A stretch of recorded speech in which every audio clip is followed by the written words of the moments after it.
Our grandson is on his way home, so let's indulge in steak once more, right this moment. Quick, let's get the catering sorted at my in-laws. We treat ourselves to steak through catering once a month, a delightful tradition. Yet again, I find myself left out. How many times has this happened now? Every time we order, my mother-in-law conveniently overlooks my steak, leaving me empty-handed. She's quite assertive, and I just can't seem to stand up to her. I suppose I'll have to endure it once more. Just when I was about to resign myself to the situation, Grandma's actions feel particularly unkind. My name is Raina, a 38-year-old housewife without any remarkable talents. I resorted to a matchmaking service to find my current husband, Craig. Marriage seemed elusive until I met Craig, who shared my passion for movies. Our bond blossomed over movie dates, leading to a smooth courtship and marriage. Initially kind, Craig's demeanor changed after our son was born. Two significant changes altered the course of our lives. Firstly, our son's intelligence soared, excelling academically far beyond his age. Despite his brilliance, he faced bullying at school and eventually stopped attending. Encouraged by a teacher, he now studies at Cambridge University in England. The second change was moving into my in-laws' house due to my husband's work relocation. Living with my in-laws was a stark transition. My father-in-law's illness confined him to the hospital, leaving only my mother-in-law at home. As a former working woman turned housewife, adapting to this new life proved challenging, setting the stage for further difficulties ahead. Feeling under the weather, I was greeted on my first day in my husband's family home with a directive. "Work hard for me, young one," my mother-in-law said. Yet she appeared far from unwell, exuding more energy than me. "How old are you, mother-in-law?" I inquired tentatively. 64 this year, my husband replied, his tone tinged with annoyance. Despite her apparent vigor, in this household, her word was law. My husband's warning left me feeling isolated. It was evident my mother-in-law harbored hostility towards me, but I hadn't anticipated my husband's detachment. Even though our marriage had cooled, his abandonment stung. "Let's get to work," my mother-in-law commanded, thrusting an old mop and bucket into my hands. Surveying the dusty corners, I yearned to wield the vacuum cleaner. However, she insisted I tackle it all with the mop, rejecting modern conveniences. "Can I use the vacuum cleaner?" I ventured, hoping to address the dust efficiently. "No, stick to the mop," she curtly replied. Reluctantly, I agreed, concealing my frustration. As I began cleaning, I proposed we work together, but my mother-in-law intervened, asserting that my husband and she would rest while I toiled alone. Daunted by the size of the house, I realized the task was insurmountable solo. To compound matters, my mother-in-law added the chore of dishwashing to my already overflowing plate. Overwhelmed, I struggled to keep pace with her demands, feeling the weight of my new responsibilities bearing down on me. "I can't handle it all. The house is too big," I confessed, overwhelmed. In response, my mother-in-law offered a solution. "I'll permit you to use the vacuum for $10 every 10 minutes. How's that?" But the cost was steep, far beyond my means. Her disdain for my financial situation stung, branding me a poor daughter-in-law. My husband, silent and unhelpful, stood by as I endured her belittlement. He even criticized my mopping technique, insisting it was improper to converse while cleaning. The solitude we shared before moving in with his parents had transformed into a form of psychological abuse. Amidst the tension, my mother-in-law announced plans for steak, summoning catering. Though exhausted from cleaning and dishwashing, the promise of steak fueled my determination. I had invested extra effort into preparing for this moment, eagerly anticipating the reward. As the catered steak arrived, my excitement peaked, but my joy was short-lived. Despite my efforts, my mother-in-law declared there was no steak for me, leaving me crestfallen. The disappointment cut deep, shattering my anticipation and leaving me deflated. "I've cleaned the floors and done the dishes," I informed my mother-in-law, only to be met with dismissal.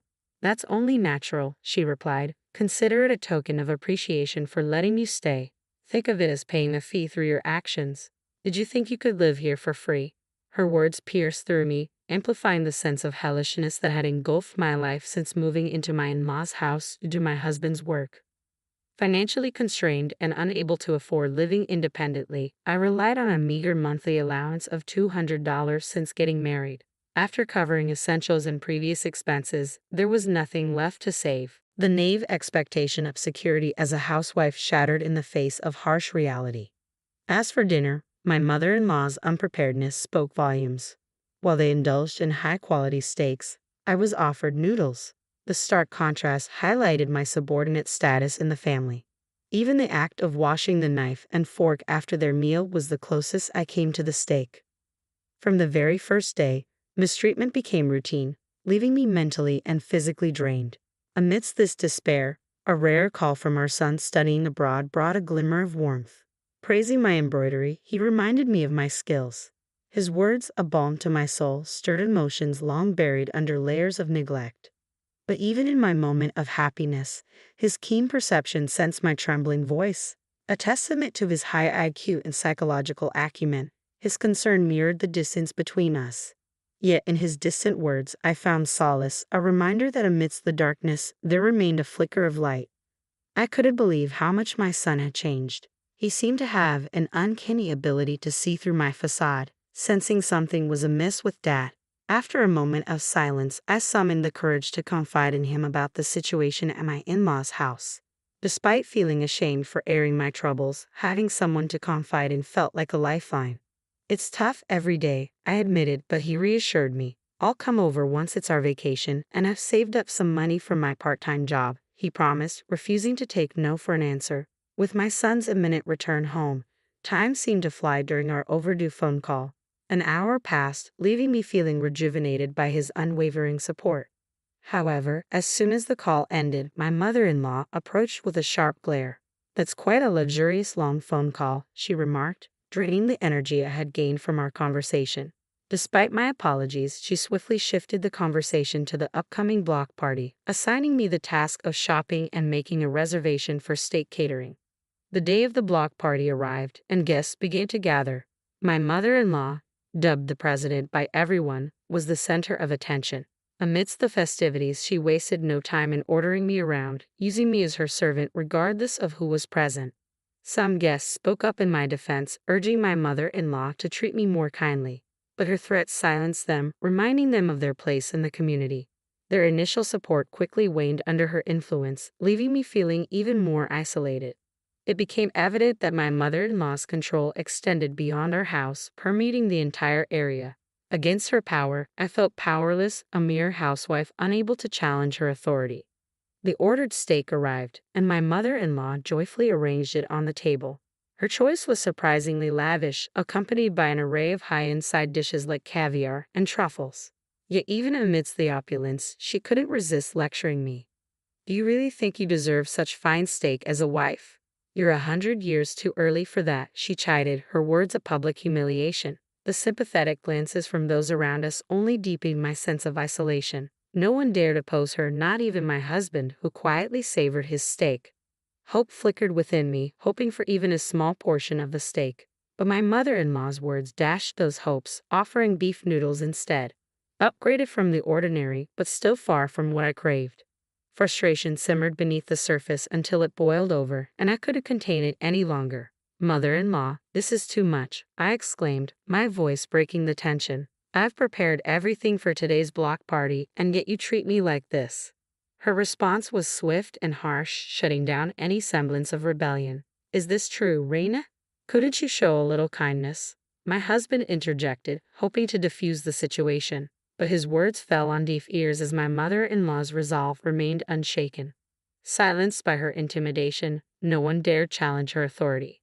In that moment, it became painfully clear that in this household her word was law, leaving me to navigate a world where my desires and efforts were constantly undermined. "Remember, you must obey mother in this house," my husband's sudden, authoritative voice echoed through the room, causing my body to instinctively flinch. The once lively atmosphere fell silent, and even those who had supported me began to echo his sentiment, filling the room with resounding agreement. Frustrated and overwhelmed, I fled from the scene, seeking solace in the sanctuary of my bedroom. Time seemed to blur as I locked myself away, the weight of the situation bearing down on me until exhaustion claimed me. When I awoke, the block party had dispersed and the night had fallen. Glancing at my phone, I found an email from my son announcing his imminent arrival. Despite the exhaustion, I drifted back to sleep, awaiting his return. The next morning, I found my mother-in-law in the kitchen preparing breakfast. Without preamble, she remarked on my behavior from the previous day, her words cutting through the air. Informed of my son's impending visit, she immediately pivoted to plans for steak, eager for his return.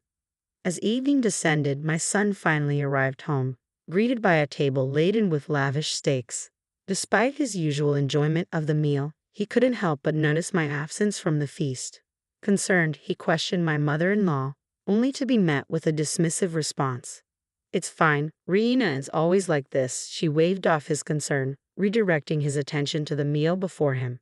Despite her apparent happiness at being reunited with her grandson, my son's response was unexpected, his words laden with a depth of emotion I hadn't anticipated.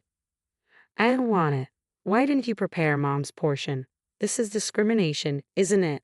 My son's cool demeanor caught both my mother and husband off guard, their surprise evident in their expressions.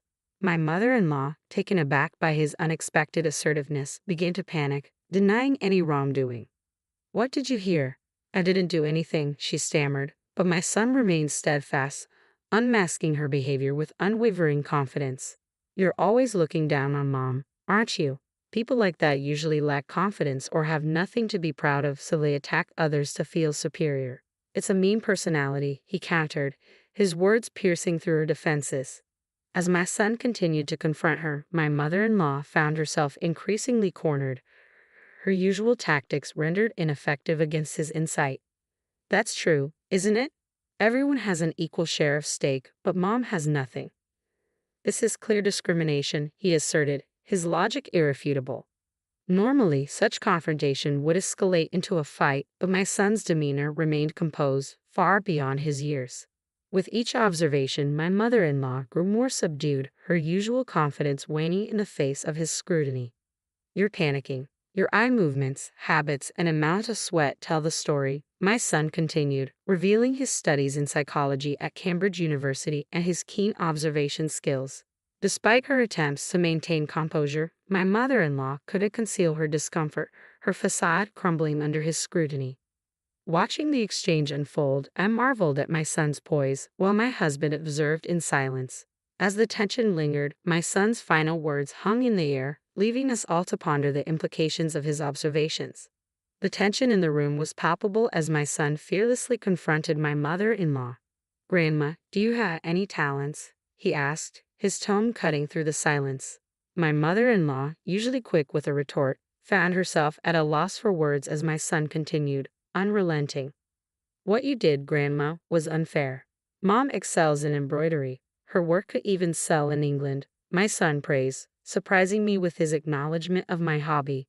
"You, Grandma, have none, yet you try to belittle Mom and assert dominance. Is it because you can't accept someone being superior?" As my son's words struck home, my mother-in-law remained speechless, unable to refute his observations. "And what about you, Dad? Why didn't you stand up for Mom when she needed help?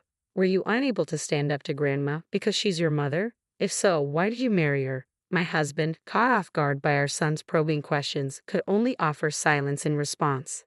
My son's relentless critique didn't spare anyone, exposing the underlying dynamics of our family dynamic. "You both just want to feel superior and look down on others," he concluded, leaving my husband and mother-in-law speechless.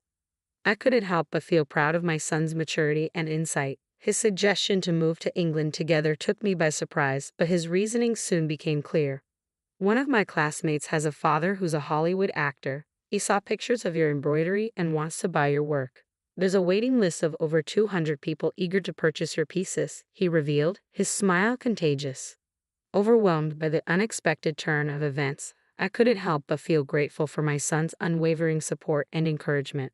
With his guidance, perhaps a new chapter awaited us, one where our talents were celebrated, not diminished.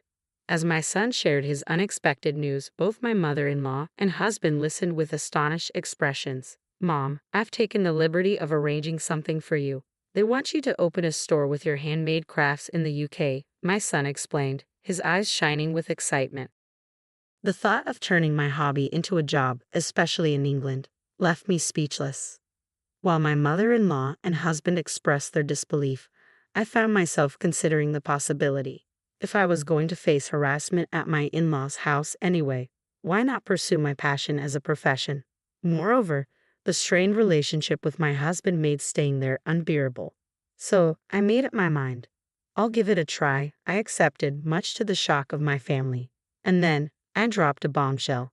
I'm divorcing you. I'm tired of being oppressed by your mother. Let me be free.